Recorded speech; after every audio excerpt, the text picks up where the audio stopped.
multiculturalidad en Suecia.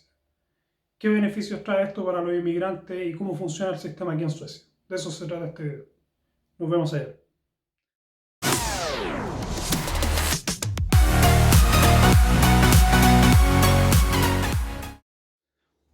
Hola y bienvenidos de nuevo a mi canal.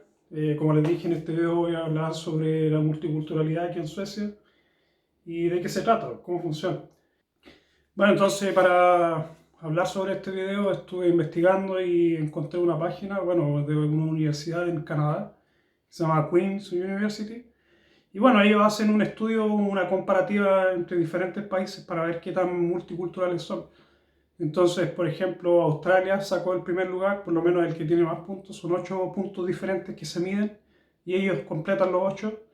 Así que ellos son el país más multicultural, por decirlo así, o por lo menos que tienen más políticas multiculturales. Después está Canadá con 7,5 y, bueno, uno de los terceros o cuarto lugar es Suecia, que tiene 7 de 8. Así que estaba bien arriba Suecia en esto de la multiculturalidad. Y bueno, como pueden, a lo mejor ustedes no saben, pero aquí en Suecia hay muchas personas de diferentes lugares, de muchas etnias diferentes, pero locales que hayan estado mucho tiempo en el país son principalmente los Sómena, que es una tribu de esquimales que viven en el norte de Suecia, y también hay un gran grupo de finlandeses, muchas personas de diferentes lugares y mucha multiculturalidad.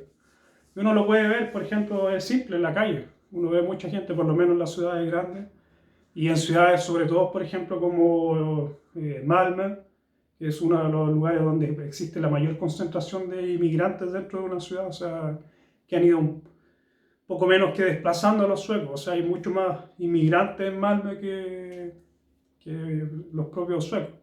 Aquí en Gotemburgo al menos está más parejo, por lo menos hay bueno, una mayor cantidad de suecos todavía, pero hay muchos inmigrantes aquí en Gotemburgo.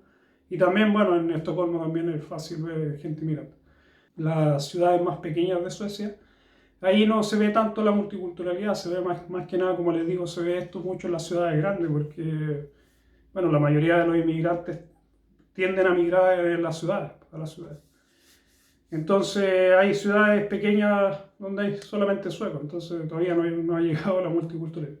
Pero de todas formas vamos a ver, por ejemplo, estos puntos los vamos a discutir para que ustedes sepan por lo menos.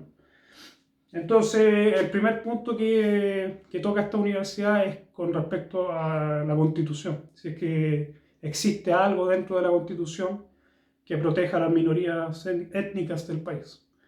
Y aquí en Suecia sí se cumple ese requisito. O sea, dentro de la ¿cómo se llama? Constitución sueca se protegen varios diferentes grupos étnicos que hay dentro del país. Así que sí se cumple eso. Y eso se puede ver, por ejemplo, en que hay los documentos oficiales se pueden pedir en diferentes idiomas de estas minorías. Entonces están los ómenas, los finlandeses, creo que también la comunidad judía también ellos pueden pedir papeles en su idioma. Así que están protegidos dentro de la Constitución. Y bueno, son varios, creo que eran 7 grupos diferentes, por lo menos lo que recuerdo de la escuela, porque de esto te lo pasan en la escuela. Y estos 7 grupos están protegidos dentro de la Constitución y tienen, por ejemplo, este tipo de beneficios que, bueno, los protege específicamente a ellos y pueden pedir documentos oficiales en su idioma o diferentes beneficios que están integrados dentro de la Constitución. Así que de esa forma Suecia cumple con ese requisito. Bueno, otro de los requisitos de esta lista es si dentro del currículum educativo en la escuela está integrado el multiculturalismo. Y aquí en Suecia también se da esto, y así se da, por ejemplo, en que existen escuelas de grupos diferentes, por ejemplo, existen escuelas de personas que vienen de Inglaterra, españoles, franceses, hay incluso guarderías, por ejemplo, de personas que hablan árabe. Entonces sí se permite que existan, por ejemplo, escuelas especiales que son para grupos especiales de personas. O sea, existen escuelas que, bueno, se les permite a estas personas tener sus propias escuelas, lo que indica que sí está dentro de que se cumple por lo menos este punto, en donde sí se trata de integrar el tema de la multiculturalidad. Y esto también lo podemos ver con la enseñanza de los idiomas. Yo les he contado que Aquí en Suecia existe el modersmål, se llama, que es la enseñanza de la lengua materna. Entonces todos los niños que tienen otra lengua aparte del sueco tienen el derecho de participar en clases especiales para que ellos no pierdan su idioma materno. Entonces de esa forma ellos también lo hacen para no perder sus raíces. Así que sí, podemos ver que en Suecia también se cumple ese punto. Lo otro que mide esta universidad es si existe representación étnica dentro de los medios de comunicación. Y bueno, esto lo podemos ver, por ejemplo, en las noticias. Aquí ahí existen canales de televisión y de radio que son públicas, que son del gobierno. O sea, el gobierno paga por eso. Bueno, nosotros los contribuyentes pagamos por los canales públicos de radio y televisión. Y sí se incluye, por ejemplo, hay un programa, por ejemplo, en donde dan la noticia en finlandés, que es otra de las lenguas que está protegida aquí. O, por ejemplo, en la radio también hay personas que hablan en árabe, o se incluye a la gente de diferentes lugares, o de otros países, dentro de la programación, por lo menos de radio y televisión. Entonces sí es posible encontrar, como les digo, programas en diferentes idiomas, con personas que vienen de otros lugares. Y también, por ejemplo, podemos ver interactuar a suecos con gente que viene de afuera. Hay programas de cocina donde, por ejemplo, existen gente que viene de otros países. Entonces sí podemos ver que se cumple también con ese punto.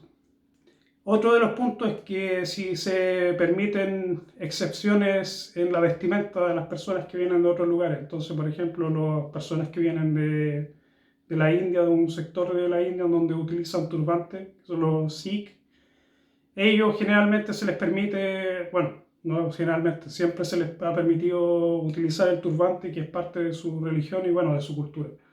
Y a ellos se les permite usar el turbante. Yo, por ejemplo, tenía un compañero de trabajo que, bueno, él usaba el turbante y usaba el casco encima, pero no había mucho problema. No, a pesar de que dentro de las reglas de seguridad está que, por ejemplo, tiene que usar el casco y el tema de protección, pero aún así no era un impedimento para utilizar el turbante. Como es parte de su cultura no sacarse el turbante y siempre usarlo. Pero como les digo, aquí se les permite a las personas que vienen a la comunidad judía también, bueno, a los hombres por lo menos se les permite usar el gorro ese que utilizan en la cabeza. Y nada, diferentes códigos. Hay personas, por ejemplo, musulmanes, a las mujeres musulmanas que se les permite usar el velo. Entonces sí, aquí también se les permite. No a todos y tampoco está tan extendido, pero sí se permite, ¿cómo se llama?, a ciertas personas utilizar este tipo de indumentaria que no es parte común del país, sino que vienen de sus propias culturas. Así que existe cierta protección con esto y bueno, si no hay mucha protección, generalmente se va a juicio todo esto y terminan dándole la razón al final. Porque como les digo, está dentro de la constitución no discriminar a las personas por la etnia que vienen, la raza, ni la religión, el sexo y ese tipo de cosas. Así que generalmente ellos terminan ganando en este tipo de juicios. Otro de los puntos que se considera en este estudio es, por ejemplo, si en el país se permite la doble nacionalización. Y es el caso que se da aquí en Suecia. En mi caso, por ejemplo, yo tengo doble nacionalización, yo soy chileno y además tengo la nacionalidad sueca y no he tenido ningún problema con eso. Claro que tampoco he ido a Chile y no sé cómo funciona allá. No sé si se permite y, como les digo, no he ido y no he necesitado hacer ningún trámite en la embajada ni nada, así que... Bueno, pero como les digo, se puede. O sea, existe aquí, no existe ningún impedimento para no tener la doble nacionalidad. Antiguamente creo que sí no se permitía y fue un cambio que se hizo hace como 20 años atrás, creo. Pero bueno, se hizo este cambio y antiguamente solamente se permitía una, entonces tú tenías que renunciar a la nacionalidad de tu país para poder tener la sueca. Pero en la actualidad, como les digo, no es necesario, así que es posible tener doble nacionalización y es muy ventajoso porque si necesitas, por ejemplo, ir de regreso a tu país, bueno, siempre va a estar el tema legal sin problema, o sea, vas a poder viajar sin problema y vas a tener los mismos derechos. Otro de los puntos que mide esta universidad es, por ejemplo, si existe la fundación de grupos étnicos o actividades de estos grupos. Y aquí es muy fácil, es muy común verlo. Aquí, por ejemplo, tenemos un carnaval que se llama Hammarkullen en el sector, que se llama el carnaval de Hammarkullen. Y bueno, aquí uno puede ver todos los grupos étnicos que existen, porque es un carnaval es un carnaval donde sale la gente a bailar y se disfrazan y todo. Y toda la gente que salen con sus propios grupos.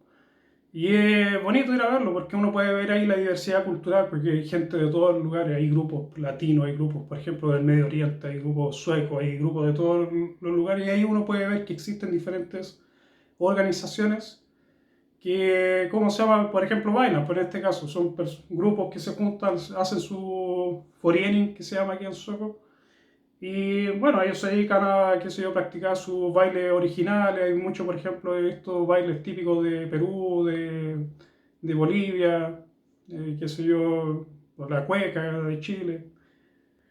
Aquí existen equipos de fútbol que también son de la comunidad latina. Por ejemplo, está el Cruz Azul aquí en Gotemburgo, que es un grupo de fútbol bien conocido en la ciudad. Y como les digo, también se permite y por ejemplo, cuando tú creas un foreigning, estas organizaciones, el gobierno te entrega dinero, fondos para que tú puedas funcionar. Así que muy divertido, muy bueno. Antiguamente sí había mucho más comunidad que ahora. Ahora, por lo menos la comunidad chilena antiguamente estaba mucho más unida y ahora ya se han dispersado. O sea, las nuevas generaciones no tienen esa conexión.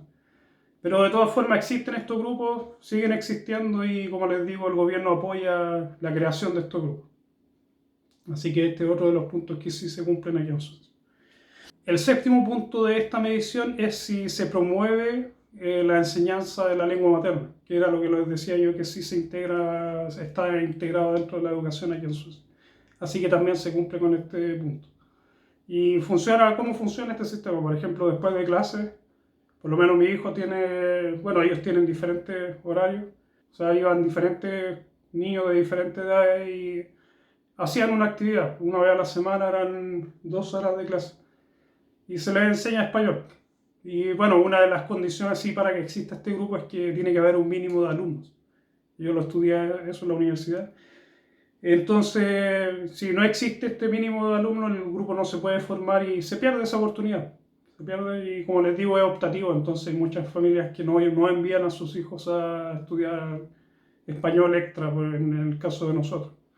Pero también está español, está, qué sé yo, inglés, japonés, italiano, cualquier idioma que piense, existen profesores aquí que les van a hacer clases a los niños. Incluso hay gente que viene de África, por ejemplo, que hablan su idioma.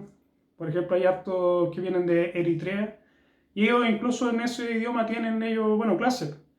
Tienen un profesor y les enseña a estos niños.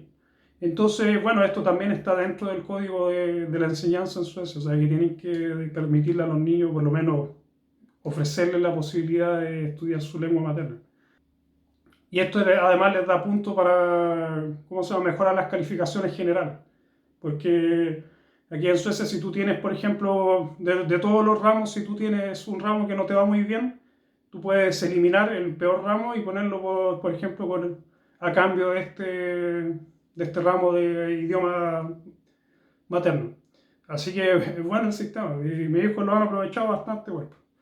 Pero el menor no ha ido. El menor no ha ido a clases de español. Mis hijos mayores, los dos iban juntos, así que era mucho más fácil. Pero como aquí es de noche, temprano en el invierno, y él se tenía que venir solo y todo eso. Y bueno, él reclamaba también, no, estaba cansado, porque igual se entiende que después de estar 8 horas en clase tenían que estar 2 horas más. Tenía que esperar una hora que empezara la clase, después, bueno, llegaba a las 7, 8 de la tarde, todos los días, bueno, los días que tenía estas clases. Sí, al final decidimos sacarlo y que, bueno, estudiar acá. Nunca lo hizo. Y he tenido mis problemas con mi mujer, porque ella lo quería enviar y yo no. Pero el acuerdo era que yo le iba a enseñar español. Al final nunca lo hice, mi culpa, lo siento. Le di las instrucciones, le entregué algunos cuentos que según mi mujer eran muy difíciles porque eran cuentos que yo tenía que leer de la universidad. Pero bueno, dije ya, sí, hay que aprenda. No, no funcionó, pero bueno, ese era el plan. Y ahora este año también lo íbamos a inscribir y no sé qué pasó ahí, tampoco está. Pero igual no lo hemos presionado mucho porque está medio complicado con el tema de la escuela. Así que, o sea, le va súper bien en la escuela, pero no, a veces no tiene ganas, está medio deprimido, así que ahí lo cuidamos de que no se estrese tanto. Así que por eso no lo hemos mandado, pero en general a los otros los enviamos todos los años. Y bueno, de esa forma ellos no pierden el español y además, como les digo, tienen esa ventaja de poder eliminar un ramo malo. Así que no es malo. Y bueno, como les digo, este también se cumple, es un punto que se cumple aquí en Suecia también, de proteger o de ofrecer la enseñanza de la lengua materna. Bueno, y el último punto, y es el punto que no cumple Suecia o que lo cumple a medias, pero no suficiente como para ser incluido, ni siquiera un porcentaje, es tomar acciones concretas para proteger a los inmigrantes. O sea, aquí en Suecia no se da eso, por lo menos no a nivel institucional. Entonces, por ejemplo, como les decía en el video sobre la pobreza, que les voy a dejar aquí arriba, existe, bueno, pobreza importada de otros países de Europa, de Rumania y Hungría. Y bueno, no se les protege mucho, o sea, mucha ayuda no se les da y bueno, ellos vienen, como les decía, ellos vienen a mendigar.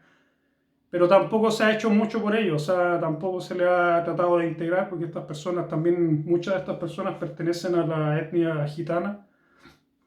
Son personas que sufren, bueno, muy fuerte el tema de la pobreza y la estigmatización en sus propios países. Entonces tampoco aquí se les ayuda mucho, o sea, no se les deja su suerte y como hay ciertas reglas de la Unión Europea. Sí, lo que ha hecho Suecia es enviar ayuda a sus países para tratar de que ellos no vengan hacia acá. O sea, entregarles, por ejemplo, educación y oportunidades de hacer negocio, otro tipo de cosas que puedan hacer en sus propios países. No ha dado muchos resultados, la gente sigue llegando y el sistema sigue igual. Y mientras tanto aquí en Suecia se sigue discutiendo si prohibir el tema de la mendicidad, como les contaba en ese video. Así que en realidad aquí en Suecia no se hace mucho por ayudar a los inmigrantes que vienen de estos diferentes grupos étnicos. O sea, por lo menos no dentro de las instituciones, no está institucionalizado. Entonces ese es el único punto que no cumple Suecia. Y bueno, eso sería el video de esta semana, pues bastante largo igual. Igual me gustaría hablar mucho más de esto de la multiculturalidad, era uno de los temas que siempre tocábamos en la universidad. Y hay mucho que decir, pero tampoco nos podemos extender tanto. Y como les digo, si quieren saber más, hay mucha información en internet. Lamentablemente está la mayoría en inglés y en sueco. Pero si pueden, échenle una mirada y se van a tener una mejor imagen de cómo funciona aquí el país. Así que bueno, eso es el video de esta semana. La próxima semana voy a hablar sobre cómo venir a trabajar desde Sudamérica, que fue una petición que hizo una usuaria que quería saber, por ejemplo, de qué forma llegar a trabajar aquí, específicamente de los países, bueno, fuera de la Unión Europea, porque eso se extiende para todo, obviamente. Así que, bueno, de eso se va a tratar el video. Nos vemos en el próximo video. Chao. Jack it up.